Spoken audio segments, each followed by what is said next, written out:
There's an area in the high brain that looks like a lotus. And in Buddha's brain, when we are actively animating this unconditionality, we transcend the primitive brain, and this area of the brain that looks like the lotus begins to animate and activate and enliven. And from that place, we're able to see with an entirely different understanding. What we're looking at appears differently to us. We see with compassion and understanding and unity, consciousness. Welcome back to the Art of Awakening podcast, where the art of living awake becomes truly a daily practice. I'm your host, Dr. Sue Morter, and today I am joined by Emmanuel Dagher, best-selling author, teacher, healer, musician, founder of the Core Work Method, which we're going to hear about today, author of Easy Breezy Prosperity and Easy Breezy Miracles, and the upcoming book, Heal, a guide to becoming your own greatest healer in the core with the Core Work Method. So we'll be speaking into that. Emmanuel's work has inspired people around the world to reconnect with love and peace and their highest potential. Emmanuel, welcome. Oh, such an honor to be here, my friend. Thank you. Yes, indeed. These things that I say to describe you are so very much what we're working with inside this community all the time. So I know our audience is going to lean in and listen closely to what gets to unfold today. Your journey beginning in Lebanon during the Civil War is really an interesting starting point. I know that you've referenced experiencing profound hardship early in life, and the fact that the adversity actually shaped your connection with the divine and refining your own clarity. Can you just speak a little bit about what that was like for you? Yeah, so I think everyone has been through adversity, has been through hardship, and nothing, there's not one more than the other. I think everyone has their own experience. I happened to come into a world where there was a war in the background. There was a lot of poverty, a lot of loss, a lot of suffering. But if you kind of zoom out as an adult and kind of reflect and really think about it, there's an opportunity there. And sometimes the hardest things actually lead to the greatest experiences. So I had an amazing mother, I had an amazing grandmother who were super loving, super supportive, presence in my life. And I think that experience of the war and the suffering and the pain, but also having the counter of the love, that unconditional divine feminine love, really allowed me to transcend a lot of the um, limitations. I had scoliosis, I had psoriasis, I had a speech impediment. Sometimes when I get really excited, it does come back up a little bit where I start stuttering. I had PTSD. So many of those things were actually, to me, opportunities to learn more about myself, but also to heal. And one of the things that I'm so committed to is that divine feminine energy. A lot of religion, a lot of even in spirituality, there's this idea that um, God, source, creator is a male frequency only. And I learned early on from childhood that that's not true. And one of the specific experiences that I can go back to is I remember there was there was like they called them campaigns, like there was bombs and all that stuff happening. And I remember, being balled up in a hallway next to my mom and just feeling and sensing all of the chaos and the suffering and the screaming and all that stuff that's happening around. But there was this unwavering peace that rose up. And I think in that moment, I was what I perceive cracked open. I started receiving just wisdom and words and colors and light in ways that as a child I had no idea what that was even about. But what I knew was there was a peace, and the peace was so powerful, so strong, and it just washed over every fiber of my being, and it told me that everything was going to be okay. And I never looked back since. Like, that was the turning point for me. Hmm. What an exquisite experience. I 100% concur with you that the divine is wholly whole. It's all of the all, and the feminine has definitely been left out of the descriptors of what it is we're supposed to be aligning ourselves to. And I love that you have had direct experience with something else being, purely, wholly, and fully nurturing to you. And I think that when people recognize that nurturing and the divine are supposed to be one and the same, then we allow ourselves to have, this direct connection. And Absolutely.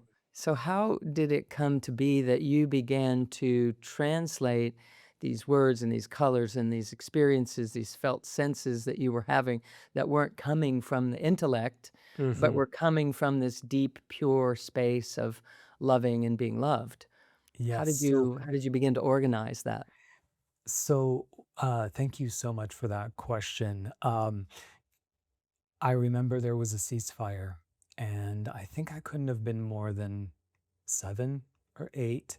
And we were able to move up to the mountains. I ended up living in a convent. I was the only boy in the convent with, my mom was the only nun, but she was a teacher. She ended up teaching at the school next to the convent. And I remember there was this beautiful field of poppies, red poppies. And I remember escaping and sort of like, going and being there when no one knew I was there. Um, and I remember just laying on the ground and looking up into the sky and asking something, God, source, universe, whatever you want to call it, to just guide me, to give me whatever it is that I needed to, first of all, help us get out of that situation or get some kind of safety or comfort that maybe I wasn't getting fully. And I remember it started happening. I just started getting like, okay, the first thing you need to do is always be kind, always be a good person, always be of service, always make a difference, always make it about how you can be here for others. And I just started getting these kind of insights where, as a kid, and I honestly, I don't think I had a childhood per se from like when I moved to the States. We moved to Indiana when I was 11, and seeing how a lot of my friends grew up, it was just very surreal. I was like, oh my God, is this real? They really go to drive-in movies? Do they go get ice cream? I mean, it was just so surreal. And I did get to do some of that as a teenager. But, early on, I can see that I was being prepared for something. Just I didn't know what it was at the time, but now looking back and seeing the time that we're in today and how I'm so grateful to have really done so much of that inner work so that I can actually be the space, that loving divine feminine masculine space for others to step into their divinity now, more than ever, which is what you're doing with so many other wonderful luminaries are doing. I knew just looking back that it was all worth it, and it happened exactly as it needed to. But yeah, I used to journal. I used to I had, like I said, an amazing mom who allowed me to explore alternative methods of healing. So I remember when we moved to the States, my body was contorted and sort of my spine was 30 degree curvature.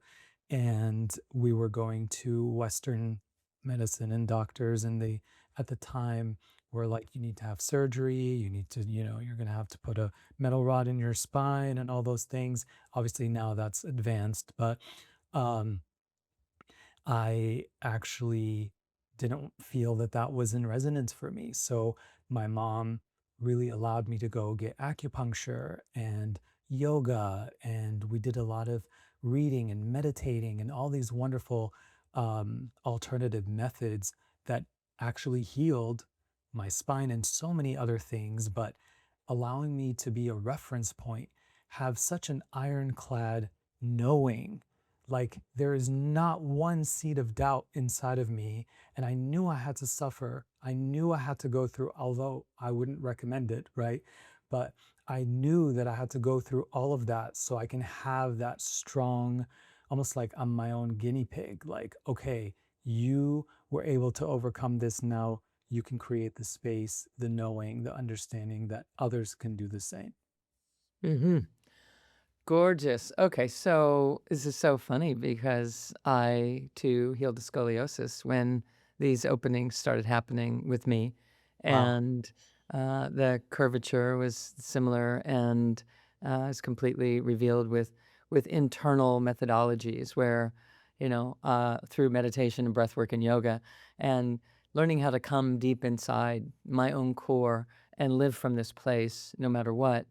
And it definitely was related to, much of my awakenings were also related to pain and disillusionment and suffering and mental and emotional and some physical levels.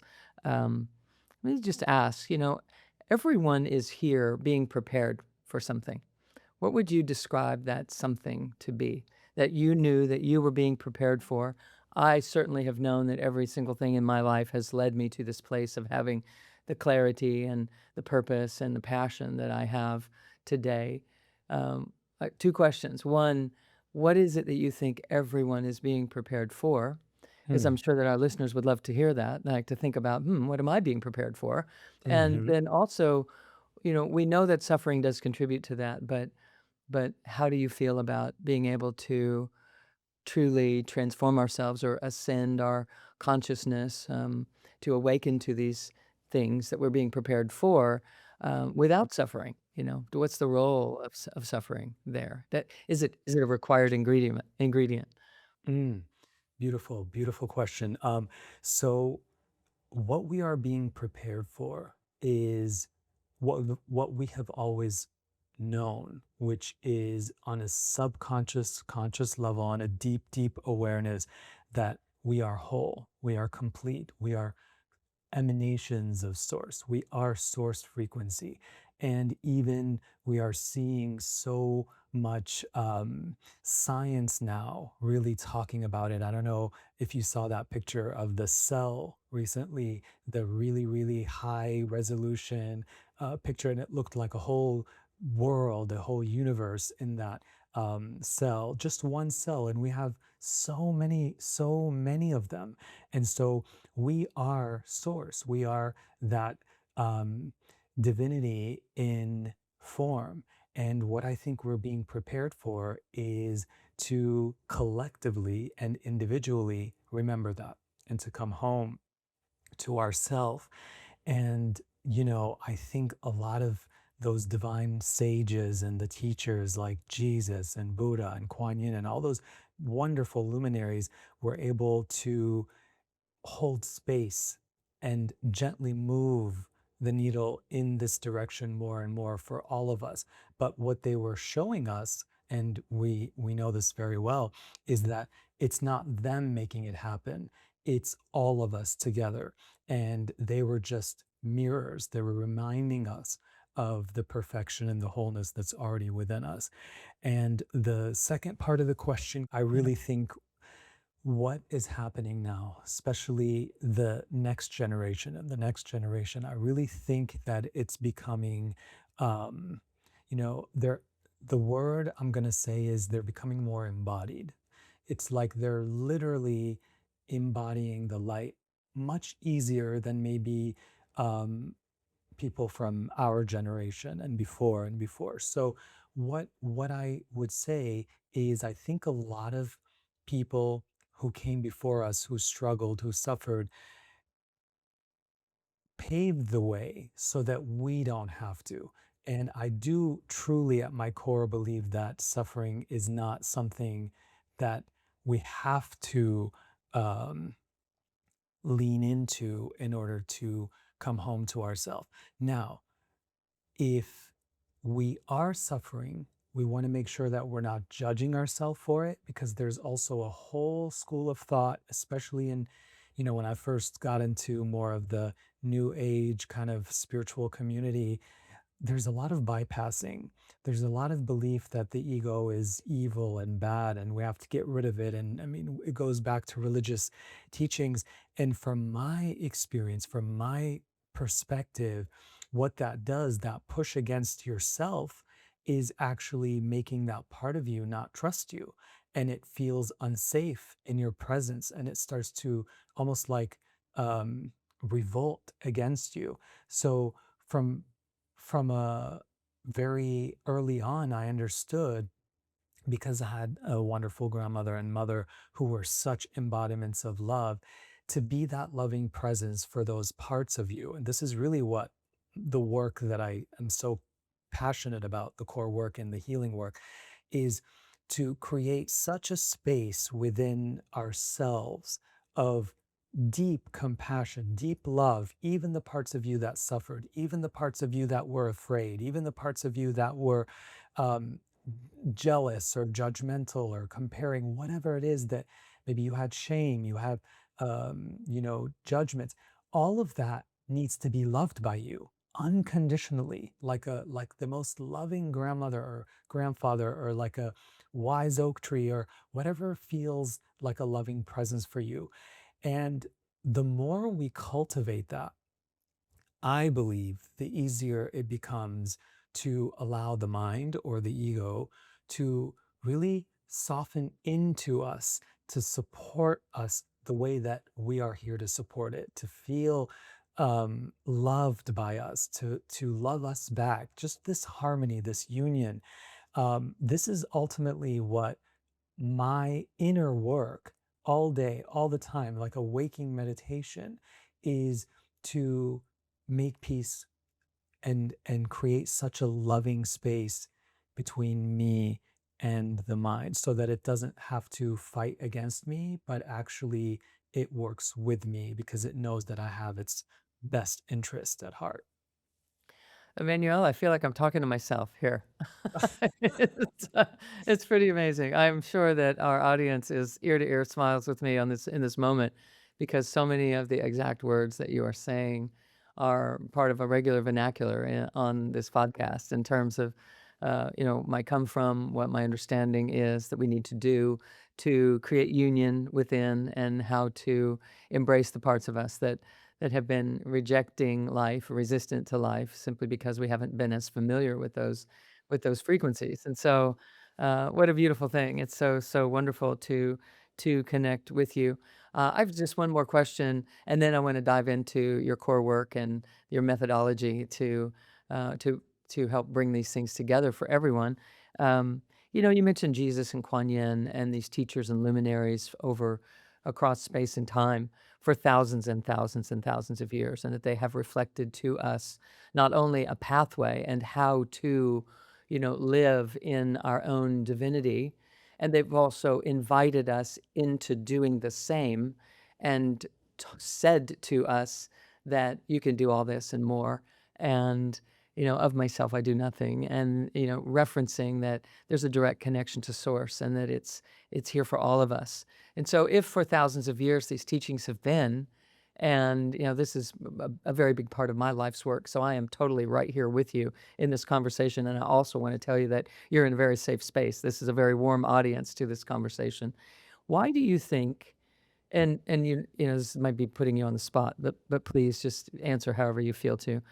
Why do you think, if these truths have been known for thousands of years, that it is not in the surface level vernacular, when it's right there in black and white, when it's obvious if you listen with the ear that we're listening with today, that you're in the conversation or in the realm that we're having an exchange here in this conversation right now.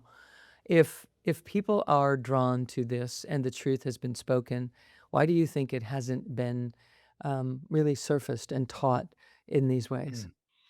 Yeah, well, just from personal research and studying and learning and experiencing, I realized that a lot of the mysticism and a lot of the magic in a lot of those texts and scripts has been removed or omitted.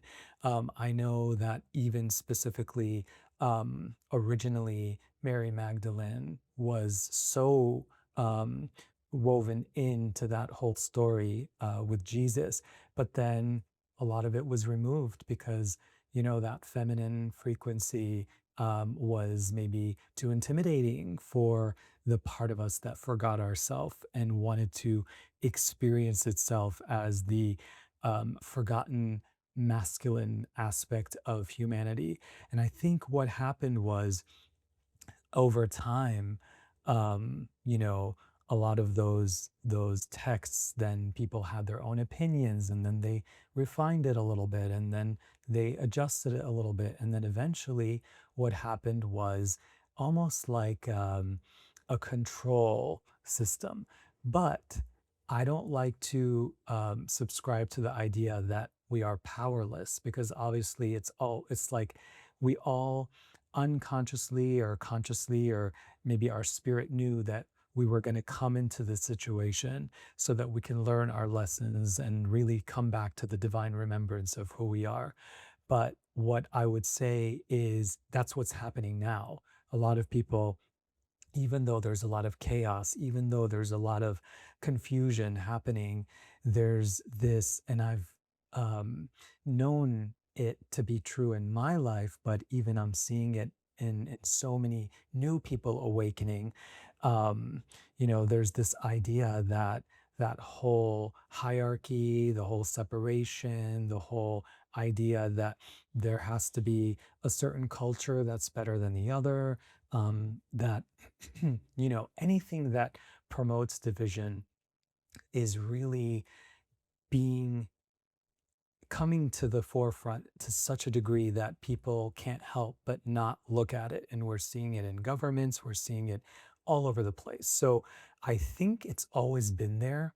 But from my feeling, my sense, we needed to go through this again, this collective forgetfulness and kind of omitting. I'm not condoning it because that's not something I would have chosen if I was sort of like, spearheading and supporting uh, everyone in a way to move and move forward and evolve and grow. But for some reason, there was this experience of forgetfulness. And I think there is a lot of beauty, a lot of opportunity in that, and from there, learning the lessons and then coming back to the remembrance that there is no separation. Beautiful. Okay. So so many ways that we can take a look into where we've come and why the path that humanity has chosen and adopted and or allowed, that at the end of the day, it is ours to simply seek to remember the truth of who we are. Yes. And our system is made of wholeness. We are built upon this model of our own divinity and rediscovering it here in this dimension. And many methods and many paths, many ways to do that. I'd love for you to speak to us a little bit about your core work method, um, to allow people to release, emotional, mental, and energetic patterns is what I understand about it. Yes.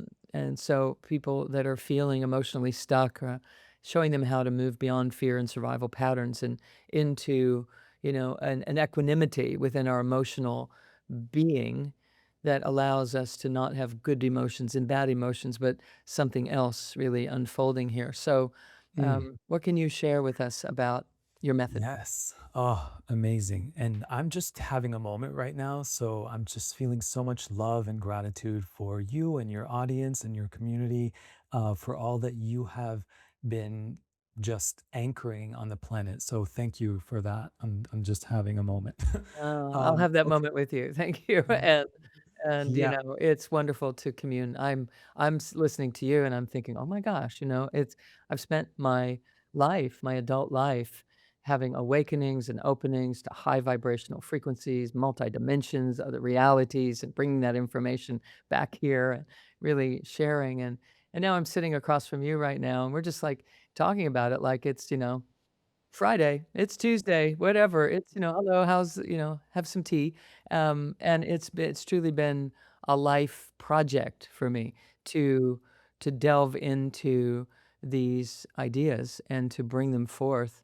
And I absolutely love that our humanity is also coming into this space as you are sitting here. It's a validation to the message that started coming into my life 26 years ago in mass, meaning that we're all intended to have these awakenings. We're all intended to have these realizations, to have this come from, open up inside of us that recognizes, hey, we are whole and complete. There's nothing missing. There's nothing broken. There's nothing wrong. We are right here, capable of accessing our divinity and rolling it out into this life and creating from a place of love instead of fear and survival Hmm. and let's get on with it Yes. kind of thing, So Yes. Yes. Oh, I'm thrilled to have you, validating that from your neck of the woods, so this is beautiful. So, tell us about your process. yeah. So, I'm gonna say I think it started when I was at the, in the top of that mountain in that field of the poppies. I do remember just feeling this presence tell me, transcend personalities, transcend energies that have opinions and go pure to the source. And from there, that really is the foundation for the core work is the first step is really about connecting to source. And so I just want to, can we do a quick little process now? Is that okay? Absolutely. All right. So I'm going to invite everyone to just close their eyes and just take a deep breath in, just breathing in through the nose, filling up with oxygen, just that light, that love, allowing it to enter your body. And as you exhale, feel yourself relaxing more deeply into the chair, deeply into the couch, the floor, wherever you're sitting. Good. Take another deep breath in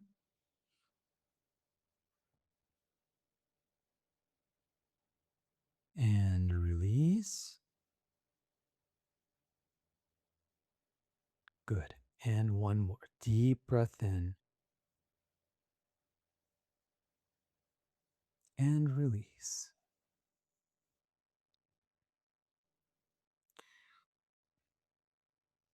So, from this space, I invite you to ask yourself if there's anything going on in your life, if there's anything happening that is feeling less than enjoyable, maybe making you feel a little stressed, uncomfortable, you've been worrying about it. I want you to just bring that into your awareness and just see and notice that for a moment.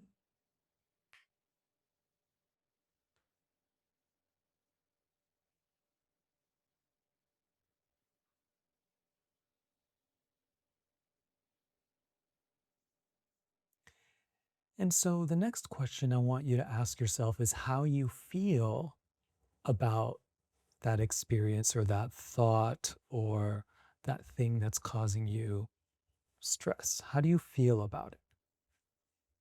Do you feel sad? Do you feel angry? Do you feel physically anxious? Just notice. All we're doing right now is we're simply noticing.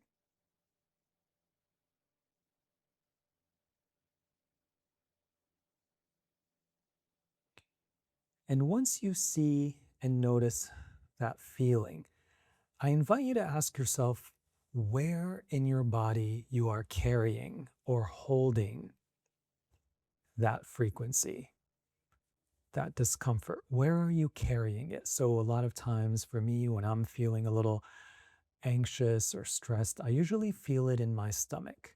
Some people feel it in their shoulders, some people feel it in their jaw. Just notice where you're holding that, where you're carrying that,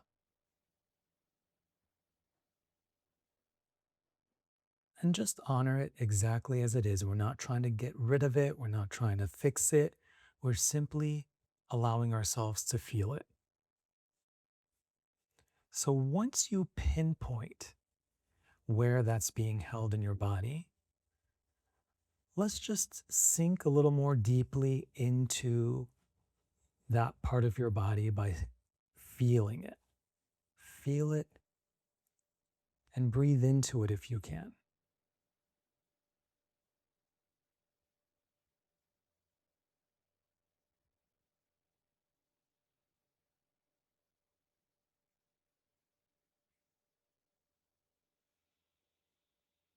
Deep breath in and release.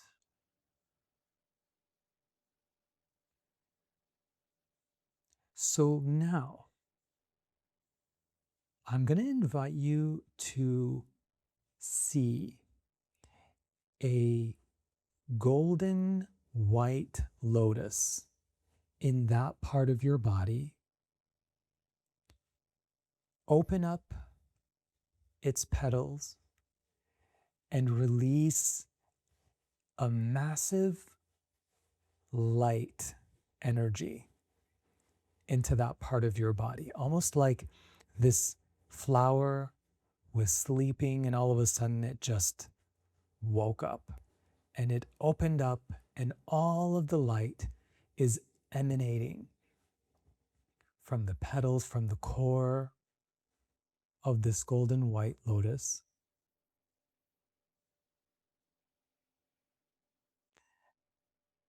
And any discomfort, pain, struggle, any emotional feelings associated with that discomfort, I invite you to place them in the center of this lotus.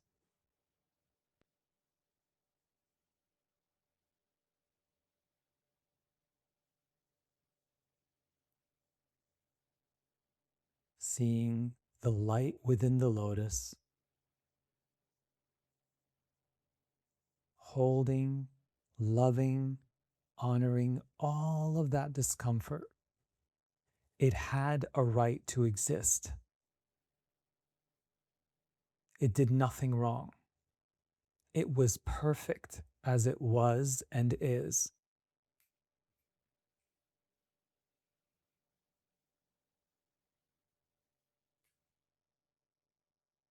Good. Take a deep breath in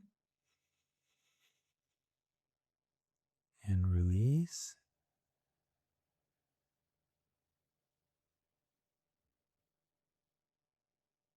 Now, checking in to that part of your body, just notice if there's still any discomfort. Let yourself honor it and feel it and love it through this lotus.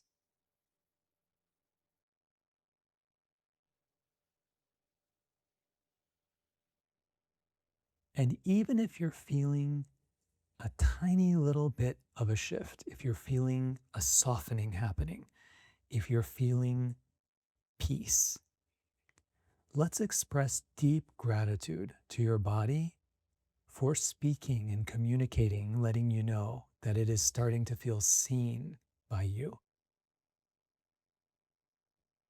Let's express deep gratitude to your mind because it is also letting you know that it is feeling seen and heard and loved by you. All of the armor, all of the shell that the mind created around itself, around the heart, around the body, we're loving all of that now. We're loving it through the divine lotus of source frequency. See, a lot of times we think that source, God, creator, is an image of a person or some kind of ideology that we've been taught. When we just give it a simple visual like a lotus, you can see it as a tree, you can see it as something that feels lighter to you. This is simply a reminder that it has been here all along. Source frequency is in every cell, fiber, and molecule of your body, mind, and spirit. It travels through all of your experiences. It's woven into everything in your life. It's as close to you as your breath, and the next one, and the next one. Let's take a deep breath in and release. And let's just bring our awareness back to that part of your body that might have still been carrying or feeling any discomfort. Just notice. See, do you feel the same? Do you feel worse? Do you feel better? And just allow whatever needs to come up. If you do feel something coming up that's not feeling good, let's honor that. Let's simply feel it. And once you have that experience, maybe a couple of minutes of feeling it, place it inside of the lotus. Let Source love it for you, honor it for you. There's nothing you are doing wrong. All experiences, all choices that you've ever made in your life were simply opportunities for you to come back to yourself. Sometimes those opportunities felt expansive and wonderful. Sometimes they felt constricting. It doesn't really matter. We don't have to, we can, but we don't have to operate in good or bad, right or wrong, mistake, no mistake. There's no such thing in Source. So if you're still really committed and loyal to that idea that you have to fix yourself, you have to do something to be other than who you are, let's lovingly place that inside of the lotus. Let's let the lotus honor that part of you that really was committed to that. And then come back and just notice if there's any tension, any feelings, sensations. And let's take a deep breath in and release. So when you feel complete, go ahead and visualize with me the lotus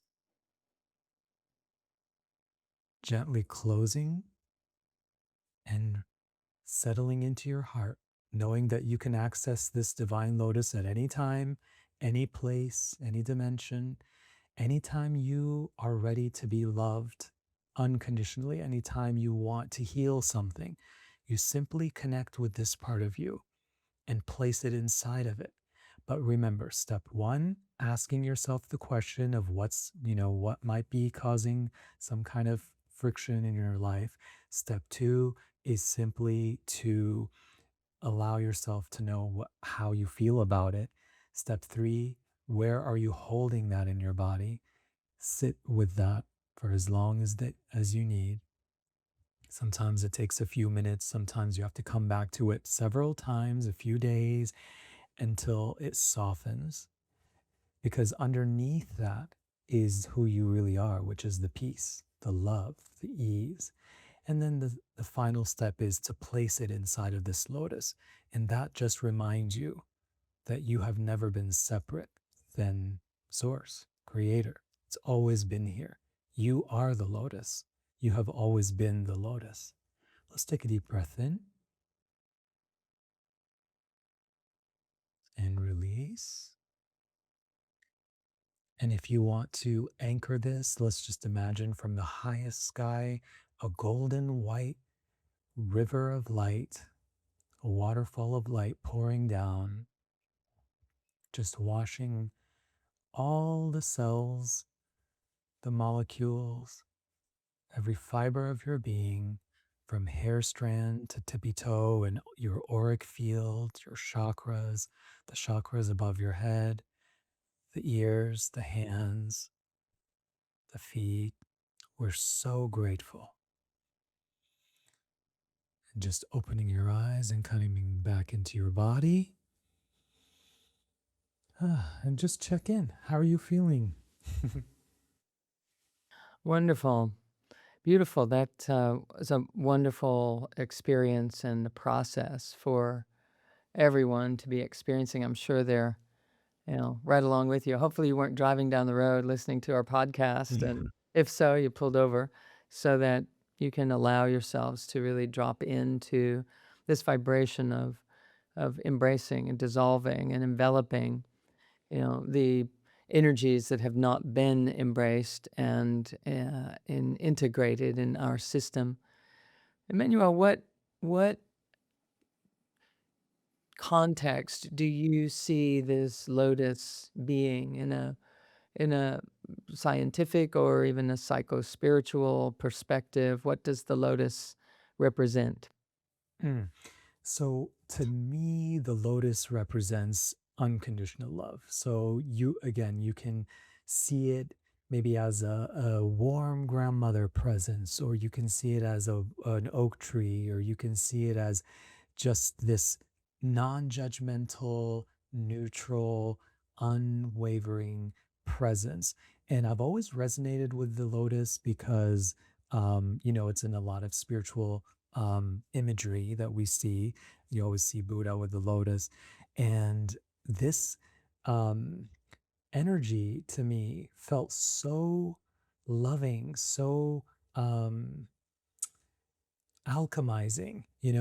The thing that it represents to me is that heart frequency that naturally generates and knows how to alchemize and heal and take something that maybe is not operating at the highest and most expansive state, and then alchemizing it into that. So it's just another spiritual, maybe like more neutral um, image of something that allows us to really connect with the heart, the frequency of the generator that alchemizes maybe something, I don't like to say dark, but a density into light. Mhm.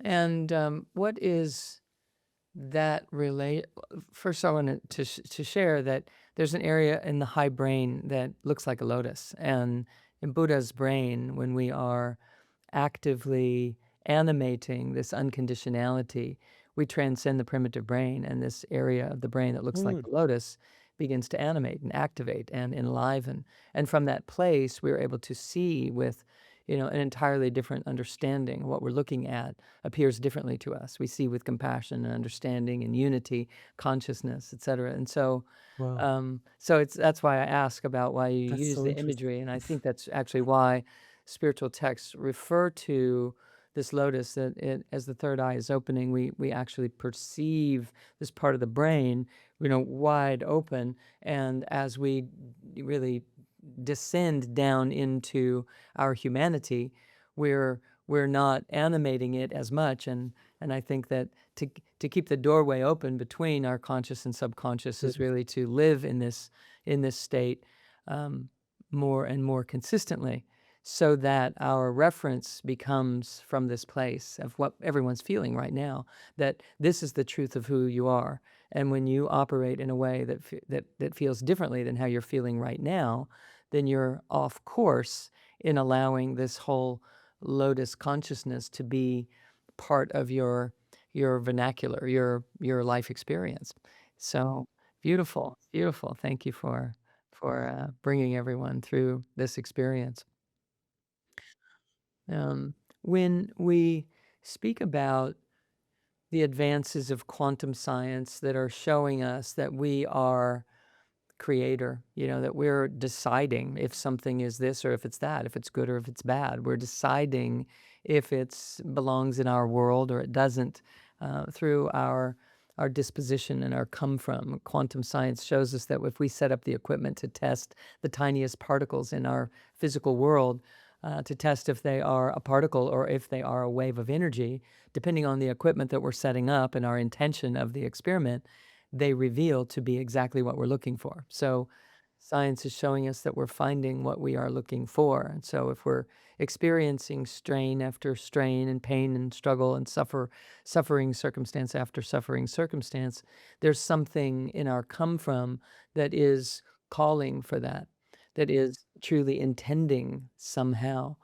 Um, how do you feel that this work can allow people to come from a place of wholeness instead of coming from a place of needing to suffer again in order to learn something?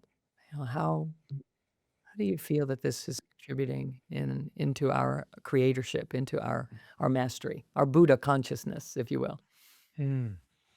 Yeah, I think, at this time, it really is just about giving ourselves the grace and the love to be in all of our emotions, all of our experiences, all of our feelings, and not be so hard on ourselves. I think a lot of us have been conditioned to put so much pressure on ourselves to perform, to compete. It's rewarded, that whole reward system. And I would say just give yourself permission now more than ever to love all of you, to place all of you inside of the source frequency of whatever that is for you, and allow that to just love even the parts that you were not loving, the parts that you were withholding, the parts that you were judging. Just being that space for all of that is going to help us and propel us and catapult us ultimately to that divine remembrance of who we really are. Beautiful. You definitely are inviting people into this beautiful space of love and self-acceptance and being in the vibrational frequency where we can then turn ourselves to the question we were asking a long time ago, like, what am I supposed to be doing in the world and how am I going to accomplish and achieve the goals and visions that I have for myself? And what is the meaning of my life? What is the purpose? How do I aim myself? People were prior to finding themselves on a path of deeper inquiry, such as what you are inviting everyone into, and this podcast is inviting everyone into, prior to being in this version of life, we're struggling and trying and pushing and trying to make things happen and make things work and do the best we can to survive or to, strive and to succeed in some way. And then we realize that doesn't work. It's just not working. It's not Hmm. fulfilling. I'm suffering. It's painful. I can achieve, but oh my gosh, I'm not feeling fulfilled or feeling loved. And then we realize we have to stop and sit down and we have to like rethink this. We have to be present in a different way. And you're inviting people to, as I do, you're in your methodology. I was, again, I'm just astounded how we're being drawn into these truths in these inner world ways. That the language of where in your body is probably one of the most common questions that I ask people. And then, what to do with it is very similar um, in some ways. And we realize that as we're sitting down and remembering who we are, that there is a presence about us, amongst us, between us, that we're made of, that comprises us, that is whole and complete. And when we begin to recognize and remember this and can swim and immerse ourselves in the realm that you're inviting people to sit down and immerse themselves into with this exercise that you've just, brought forward. And then as we sit there, I've been sitting there for a long, long time, and I've also been engaging in the world in very big ways. And I want people to realize that once we find this peace and this non judgment version of self and this love, I want them to then know how to walk out into the world and be a leader and speak up Mm, and bring this to people. What one thing can you say today that might be helpful for people to be able to do that? Because the time will come when we do know that we are that we are loved and that we are here to be loving and that we are embracing the parts of us that we used to deny and didn't even know existed, or that we're driving our lives from a place of, survivorship or defensiveness or performance in some way. mm, And the time will come when our population, or at least our personal development and, inside of this community, et cetera, and the communities like this that are around the world, where we get it. We're on it. Yes, yes, I am loving every day. I'm finding things. I'm embracing them. I'm dissolving them. And now, and now what? Now that I mm. know that I am whole and complete, do I just keep sitting here in the peace and in the bliss and in the love?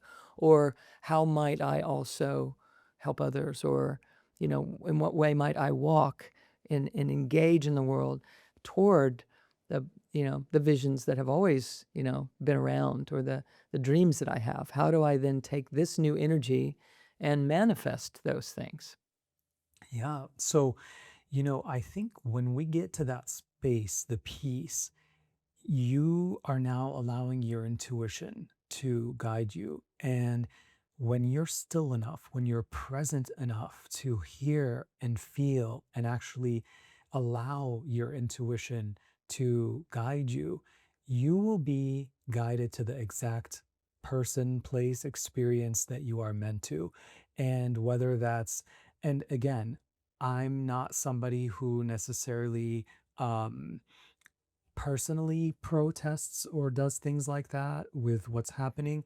But if your intuition is telling you to be in a space, maybe you're being asked to anchor the light, maybe your presence alone, because I know a couple of months ago we saw all those monks in the United States that were walking and traveling, and they were feeling guided. It was time to just walk and hold space, and whatever internally they were feeling guided to do to make that happen, they did. So you are no different. It might be that, it might be you're a parent, and you're at a school, and you're being called to go and volunteer and help with the school and the fundraising or whatever it is. It could be you get guided to start your own spiritual practice or a therapy or get a certification. The thing is, when you are in peace, the answer always reveals itself. You're not forcing it, you're not making it happen, it's allowing. And ultimately, that's what all this healing is about, is to come back into that allowing so that you allow your inner guidance to lead you exactly where you're meant to be. And you are the leader. You are a leader. And that doesn't always mean you have to be on a stage talking in front of thousands of people. It can also mean something behind the scenes. Beautiful, beautiful, beautiful. Very, very aligned with what I know our listeners love to engage in and immerse themselves in and celebrate in this life. So, before we wrap up, I'd love for you to share with our listeners how they can connect with your work and what you have to share with them. Thank you. I just want to say thank you again for this beautiful co creation. I'm so, so grateful to you and your team. I would say just emmanueldagher.com. My name, Dagher, Dagher.com. And it's all there. And there's a free, fun little free gift thing where they can see what their intuition is leading. And they can pick one of three cards, and that card will be the guidance that they are meant to receive. Ah, beautiful, beautiful. Trying to And have some fun. indeed, if we're not enjoying this entire process, meaning the entire process, then we're actually off track.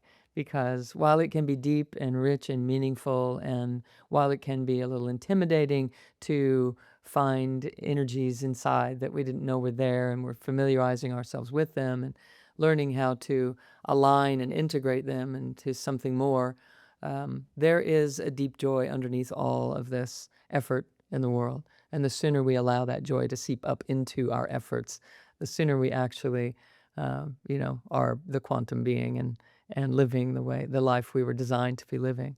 So, thank you so much for being with us, Emmanuel, and for your interest in wholeness in the world and your beautiful disposition of love. And when I always can tell when someone's speaking from direct experience versus speaking from, you know, a book learned script. And so it's it's a joy to meet you, to connect with you here today. And I also want to thank all of you for spending this time with us today on the Art of Awakening podcast, and where we're always blending science and spirituality to create a life that you truly love living. Emmanuel, any one last statement? Just allow yourself to be all of it, all of it. There's nothing that you don't like. Everything that you feel, everything that you experience is valid and it's perfect. Mm, beautiful, beautiful. Well, have that, everyone. It's a great blessing to share the space with you all. And until next time, I'm Dr. Sue Morter. Blessings, blessings. Bye bye for now. Namaste.